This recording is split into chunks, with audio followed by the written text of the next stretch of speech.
자, 우리 사무엘상 8장입니다.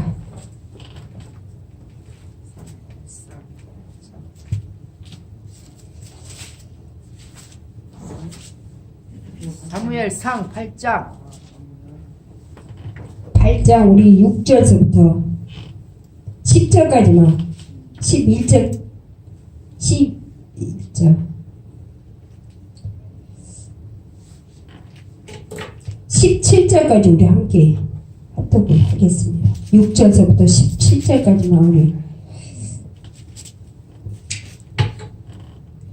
6절서부터 우리 17절까지 함께 합독을 하겠습니다.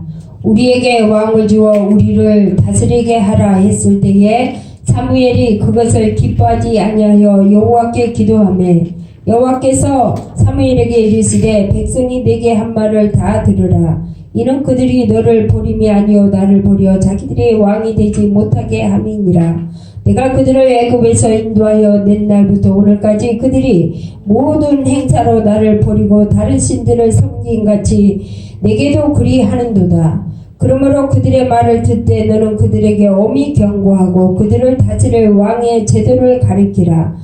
사무엘이 왕을 요구하는 백성들에게 여호와의 모든 말씀을 말하여 이르되 너희를 다스릴 왕의 제도는 이러하니라. 그가 너희 아들들을 데려다가 그의 병거와 말을 어거하게 하리니 그들이 그 병거 앞에서 달릴 것이며 그가 또 너희의 아들들을 1000부장과 50부장을 삼을 것이며 자기 밭을 갈게 하고 자기를 추수하게 할 것이며 자기 무기와 병거의 장비도 만들게 할 것이며 그가 또 너희의 딸들을 데려다가 향로 만드는 자와 요리하는 자와 떡 굽는 자로 삼을 것이며 그가 또 너희의 밭과 포도원과 감나무에서 제일 좋은 것을 가져다가 자기의 신하들에게 줄 것이며 그가 또 너희의 곡식과 포도원 소산의 11조를 거두어 자기의 관리와 신하에게 줄 것이며 그가 또 너희의 노비와 가장 아름다운 소년과 나귀들을 끌어다가 자기 일을 시킬 것이며 너희의 양떼의 10분의 1을 거두어 가리니 너희가 그의 종이 될 것이니라. 아멘. 잠시 기도드립니다. 조신 아버지 하나님 감사합니다. 지난 3일 동안 노은이 가운데 우리를 보호해 주시고 이제 또한 주님 앞에 예배드리게 하시니 감사를 드리옵나이다. 오늘도 변함없이 단위에 세워주셔서 오니 하나님의 말씀을 강하고 담대하게 성령의 힘을 얻고 전할 수 있는 귀한 밤 되기를 간절히 원합니다. 말씀을 통해서 우리가 또 한 번에 예수 그리스도를 행하여서 달려가는 참으로 하나님께서 기뻐하는 자들로 설 수 있도록 하나님께서 축복해 주시고 인도하여 주시옵소서. 허물 많은 여종인연이 십자가 뒤에 종의 모습은 감춰주시고 온전히 하나님만을 나타내는 귀한 시간 되게 하여 주시옵소서. 예수님의 이름으로 기도하옵나이다. 아멘. 자, 이제 사무엘상 오늘 또 이제 8장을 마치는데, 자, 오늘 본문은 이스라엘 백성들이 하나님께서 왕으로 계신데도 불구하고 다른 왕을 이제 구하고 있습니다. 자, 이에 사무엘 선지자는 이 백성들이 왕을 요구하는 것을 그런 기뻐하지 않죠. 자, 그를 정말로 화나게 했던 것은 그가 세약했다는 것과 그의 아들들이 이 불법한 일을 행하였다는 것을 들었을 때가 아니었습니다. 사무엘 선지자는 그 자신과 가족에 대한 비방은 얼마든지 그가 참을 수가 있었습니다. 자, 하지만 그는 왕을 세우소서라는 이 말에 그는 굉장히 불쾌해합니다. 자, 그것은 하나님의 명예를 비방하는 것이었기 때문이죠. 하나님의 명예를 비방했기 때문에 이 사무엘 선지자는 이 말을 할 때에 굉장히 기분이 안 좋았습니다. 자, 이스라엘 백성은 원래 왕이 필요 없는 국가였죠. 자, 왜냐하면 하나님께서 직접 통치하시는 그런 신정 국가였기 때문이었습니다. 자, 그러나 이스라엘 백성들은 인간 통치를 원했기 때문에 하나님께서 다스리는 것을 그들은 거부를 합니다. 택한 택함을 입은 백성들이 믿고 의지할 이 왕은 온 세상을 다스리시는 이 하나님뿐이라는 것을 잘 알고 있는 우리 사무엘 선지자께서는 불쾌한 것이 그에게는 당연했을 것입니다. 자, 이 사무엘 선지자가 말년에 그가 늙었다는 사실로 인해서 백성들에게 무시를 받았던 것입니다. 자, 그는 이제 나이가 들어서 순회 재판을 그가 열지 못했으므로 그에게는 고충이 많았습니다. 그러나 그는 더 지혜로워졌고 풍부한 경험으로 인해서 더 완숙한 지도를 할 수 있는 그런 지도자였습니다. 자, 연로해져서 오히려 2배로 존경을 그가 받아야 할 때에 오히려 백성들은 그의 직무를 경시를 합니다. 자, 백성들을 위해서 최선을 다했던 이 지도자를 늙었다고 이제 버리려고 하는 것은 배은망덕한 자요, 또한 불의한 일이 아닐 수가 없는 것이죠. 자, 사무엘 선지자는 왕을 요구하는 백성들에게 불쾌감을 그는 느꼈지만은 표현하지 않고 대답을 일단 보류를 하고서 무릎을 꿇고 하나님께 기도를 하게 됩니다.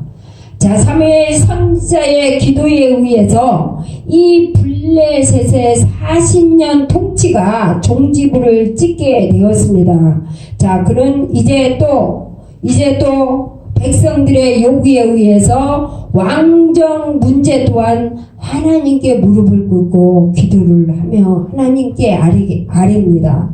자, 어떤 곤란한 문제에 봉착했을 때에 고민만 하면은 갈피를 참기가 참 어렵죠. 자, 그리고 서로 부딪힐 수밖에 없습니다. 자, 모든 일에 구할 것은 하나님께 아뢰는 것은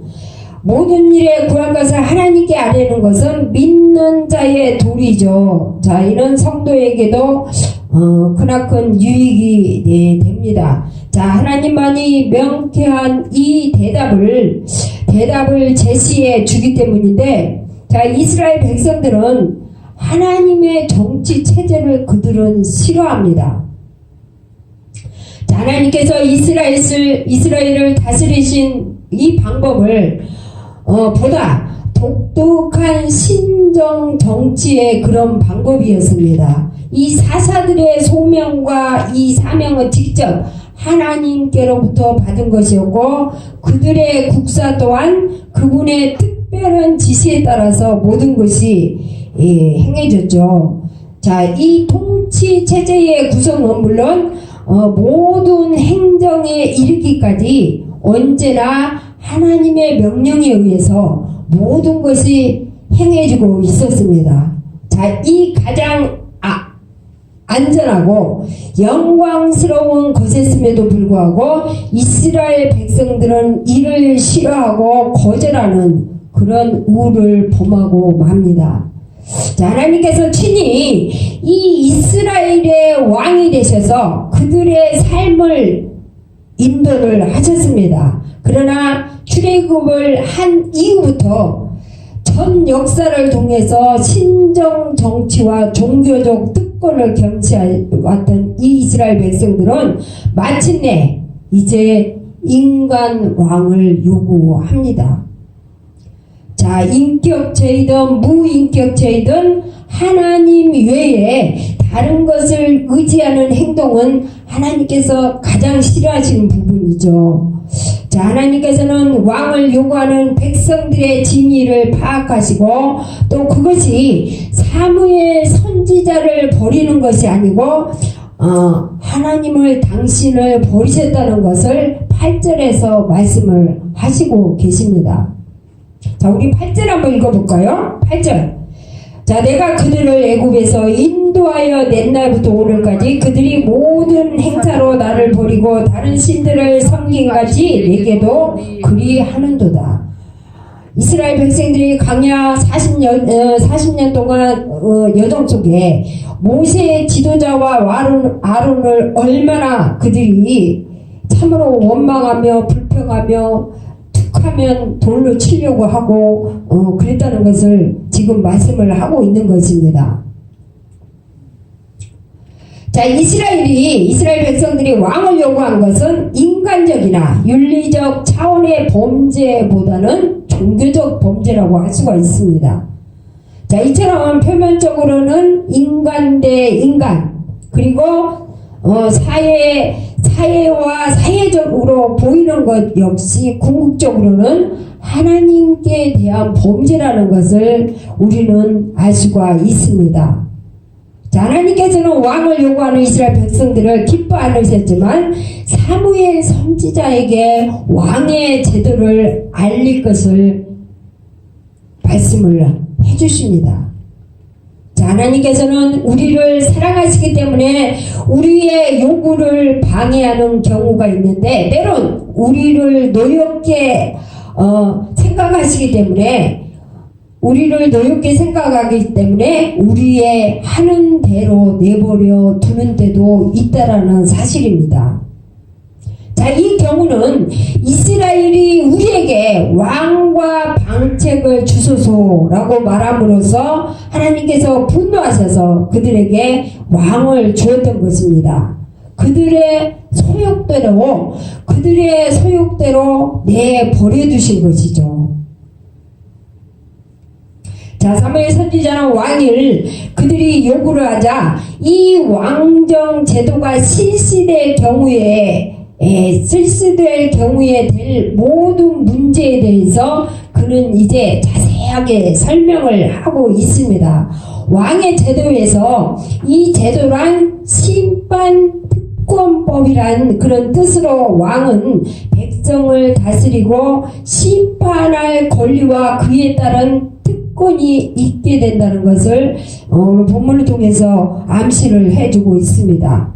이 왕정시대의 악배에 대한 첫 번째는 희생하면서 왕을 섬겨야 한다는 것이죠.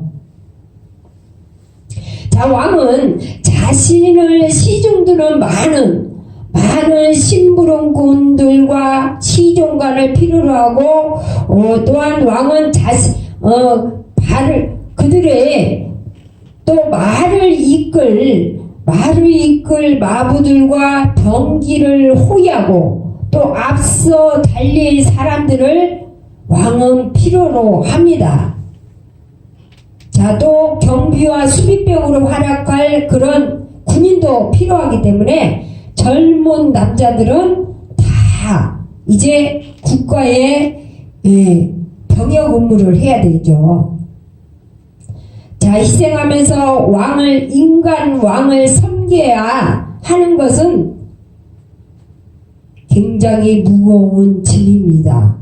그런데 아직 이스라엘 백성들은 이 왕의 제도를 한 번도 갖춰보지 못했기 때문에 그들은 곤욕스럽고 얼마나 힘들다는 것을 그들이 알지 못하고 있는 것이죠. 자, 이 고대의 왕들은 대부분이 독재자였고 절대자였고 또한 부담을 느끼지 않는 그런 입법자였고 사사였고 또한 행정까지 책임만 맡은 그런 왕이었습니다. 특히 이 절대 권한을 가진 자로 이 왕의 권한과 주권과 그리고 특권을 모든 사람들에게 온 나라에 미치게 되죠. 쉽게 말해서 백성은 노예입니다. 백성은 노예이고 또 왕의 소유물이 되죠. 왕은 공동사회의 공통된 어버이였고 백성은 의무와 책임을 수행할 그런 왕의 노예들이었습니다. 자, 이스라엘 백성들은 독재자인 이 인간왕을 스스로 그들이 원했으므로 후에 왕으로 인해서 고통을 겪는 것은 당연한 처사입니다. 자, 자, 이스라엘은 신정 국가로서 발전을 위해 왕을 그들이 요구하는 것이 아니라 이 주변의 이방 국가의 제도를 모방한 이 정부를 그들이 구성하기 위해서 그들은 왕을 요구했던 것입니다. 그래서 이게 아주 악한 것이죠. 자, 이 사무엘 선지자는 이방인의 왕과 같은 세습적 전쟁, 이 군주제는 위험한 제도인 것을 그는 인지하고 백성들에게 경계를 시켰습니다.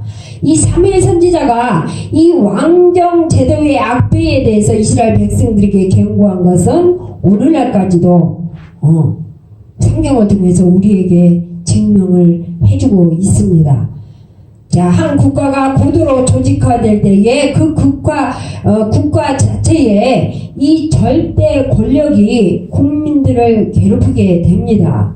자, 이러한 체제가 형성이 되면은 국가가 국민을 위해서 존재하는 것이 아니라 국민이 국가를 위해서 존재하게 됩니다. 자, 오늘날은 제도적이고 이 구조적인 모습을 극복하는 것이 굉장히 중요한 안건 중에 하나의 안건이죠. 자, 이 사무엘 선지자는 왕정 제도가 실시될 경우에 이 악비의 두 번째를 이제 백성들에게 알립니다. 이 두 번째는 백성들이 재산이 희생될 것이라는 것을 그는 설명을 해주죠. 자, 먼저 백성들은 곡물과 각축을 징세당하게 되고 또한 이 노부와 나귀를 왕의 필요에 따라서 바쳐야 되고 이 개인적인 이권도 그들은 상실하게 된다라고 말을 합니다. 그래서 이 개인이 자유인으로서가 아니라 이 종으로 전락되고 만다는 것이죠.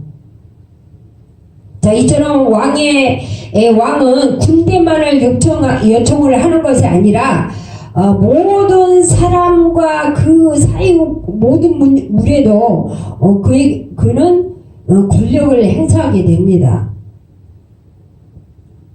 자, 이러한 것은 하나님을 떠난 백성과 지도자들 사이에 벌어지게 되는 현상이죠. 자, 우리가 이 나봇의 포도원 사건 여러분 아시죠? 예. 자, 이 사건만 봐도 왕이 개인의 재산을 탈취할 수 없음에도 불구하고 아방의 아내였던 이스벨이라는 여인은 강구양 계계를 깨서 그가 왕을 저지했다는 그런 핑계를 잡고 그를 죽이고 그의 포도원 밭을 뺏어버립니다. 자, 이제 왕정 제도가 실시가 되면서 이스라엘은 종교적 이목적으로 11조를 바치는 것 외에도 왕에게도 또한 11조를 바쳐야 했습니다. 자, 이것으로 이 왕은 신하들에게 자기에 대해서 봉사하는 모든 값을 지불을 해야 되죠. 그렇기 때문에 왕이 돈이 어디가 있습니까? 백성들에게 세금을 걷어야 되겠죠. 자, 이 왕정으로 국가의 방위가 견고하게 개선될지는 모르겠지만 이 백성들에게 가중되는 세금으로 인해서 이 생활고를 면치 못하는 그런 생활에 이르게 된다라는 이 사실을 알라고 사무엘 선지자는 지금 백성들에게 얘기를 하고 있는 것입니다. 모든 것의 유익성과 무익성이 내포되어 있지만은 이 신정 국가인 이스라엘은 인간적 방편으로 그 왕을 구한 것은 그들에게 있어서 아주 경솔한 처신이었다고 말씀을 할 수가 있겠습니다. 자, 이 사무엘 선지자는 이방 국가의 왕을 본듯 이 군주 제도의 폐단을 그가 엄히 경고를 하고 있습니다. 자, 그의 이러한 경고는 후에 북왕국의 대부분의 왕들이 그와 같은 일을 행함으로써 실현이 됩니다. 자, 북왕국이 어디입니까? 이스라엘, 유다가 이스라엘로 나뉘게 되죠. 솔로몬 왕이 죽고 나서 바로 남과 북으로 나라가 나뉘게 됩니다. 자, 이처럼 북왕국의 왕들은 선지자들의 이 날카롭고 예리한 정죄를 받았을 때에 이 법궤와 성전의 봉사를 그들은 소홀히 하고 경건한 백성들을 소홀히 했으므로 말미암아 하나님을 믿고 사는 경건한 백성들은 고향을 떠나서 유다로 옵니다. 이스라엘 남과 북으로 나뉘었다고 그랬죠. 그런데 이제 북쪽에 있는 이스라엘 국가에 있는 그 백성들이 유다 땅으로 많이 이사를 와버립니다. 그럼 우리 역대하 11장 16절을 보면 알 수가 있습니다. 자, 이스라엘 역사상 많은 왕들이 폭군이었고 독재자로 군림했고 또 그들은 왕고했습니다. 그래서 이 이스라엘은 이 왕정 제도의 경험을 통해서 하나님의 통치가 얼마나 좋았다는 것을 그들은 깨닫게 될 것이라는 사실이죠. 또 어리석은 자가 겪는 결과를 보고 지혜 있는 자는 상 교훈을 얻게 될 것입니다. 마지막으로 이 사무엘은 이 백성들이 왕 때문에 고통을 당할 것이라는 것을 밝혀주고 있습니다. 너희가 그토록 원하는 그 왕이 너희를 얼마나 괴롭게 할 것인가, 이것 또한 너희들이 경험하지 않았으나 분명히 이런 일이 있을 거라고 경고를 하고 있는 모습이죠. 자, 백성들이 왕의 포악한 정치로 고통받음으로 인해서 하나님께 부르짖는다 할지라도 응답하지 아니하시기 때문에 고통은 더 말할 수 없게 된다는 것입니다. 자, 그들은 하나님의 부르심과 훈계에 대해서는 기부거리였고 그분을 거역감으로써 받을 재난이고 왕정의 이 폐단에 대한 경고가 있었음에도 불구하고 가명한 이 일의 결과였으므로 그로 인해서 일어나는 화를 당하는 것은 당연한 처사라는 것입니다. 자, 이는 하나님께서 이스라엘로 하여금 그들 자신의 채찍으로 이 자신들이 매맞도록 하신 것이고 또한 하나님의 통치와 이 왕의 통치 사이에 얼마나 많은 차이가 있다는 것을 그들은 값비싼 대가를 치르고 알 수 있도록 하나님께서 하실 거라는 그런 사무엘 선지자의 말씀입니다. 자, 하나님을 떠난 자가 감당해야 할 그 짐이 무엇입니까? 자, 이스라엘의 민족에 있어서 왕을 세웠다는 것은 하나님으로부터 완전한 독립을 의미하는 것입니다. 자, 그러므로 거기에 수반되는 의무와 책임을 그들은 각오를 해야만 한 것이죠. 자, 왕을 희생하여 성계하고 재산이 정말 뺏기는 등 왕으로 인해서 야기되는 모든 고통을 그들은 참아야만 합니다. 자, 이처럼 하나님을 떠난 자는 하나님의 보호하심을 받을 수 없을 뿐더러 그 삶에 있어서도 엄청난 그런 짐을 감당을 해야 합니다. 조그만 짐을 덜기 위해서 인간적인 그런 방법을 동하다가 더 무거운 짐을 져야 할 그런 처지에 그들은 놓이게 될 것이라는 사무엘 선지자의 말씀입니다. 자, 이스라엘 민족에게 있어서 왕은 열방과 같은 형태의 이 권력형 그런 왕으로 인류의 참된 왕이었고 구원자이신 예수 그리스도와 반대되는 적 그리스도의 모형이라고 말할 수가 있습니다. 자, 또 하나님의 뜻을 생각하지 않고 자기 문제의 해결만은 추구하는 이 기복주의지 내지 무속주의적 또 신앙은 결국 그리스도를 추구한다고 볼 수 없습니다. 기복적인 신앙인들, 무속주의적 신앙인 이들은 결국 예수님을 믿는다라고 볼 수가 없습니다. 자, 이스라엘이 이 사무엘의 경고, 사무엘 선지자의 경고를 따르지 않고 적 그리스도의 모형인 왕을 그들이 추궁을 함으로써 이 고통을 당할 것을 교훈 삼아, 자, 저와 여러분들은 오직 예수 그리스도만을 따라야 한다라는 것을 오늘 말씀의 교훈입니다. 얼마나 하나님을 섬기면서 마음이 편했던 저와 여러분들이 이제 또다시 세상 것으로 세상으로 나간다면 그 삶은 피폐해지고 또한 고난의 연속일 것입니다. 어느 순간부터 모든 일이 꼬이기 시작하죠. 전막 예배 중에 자, 마지막 19절과 22절에 이제 우리가 말씀을 보면은, 자, 하나님께서 왕을 요구하는 백성들에게 그 왕으로 인해서 너희가 삼고자 하는 그 왕으로 인해서 그들이 당할 극심한 불이익을 경고했던 것을 이어서 이제 그들의 요청으로 하나님께서 결국 그들의 요구를 들어주신 사실에 대해서 말씀을 하고 있습니다. 자, 이런 본문은 먼저 백성들이 왕을 필요로 했던 진정한 이유와 그들의 요구에 대한 하나님의 마지못한 허락을 언급하고 있습니다. 자, 우리 하나님께서 얼마나 좋으신 분인지 모르죠. 분명 이거는 잘못된 그러면 잘못된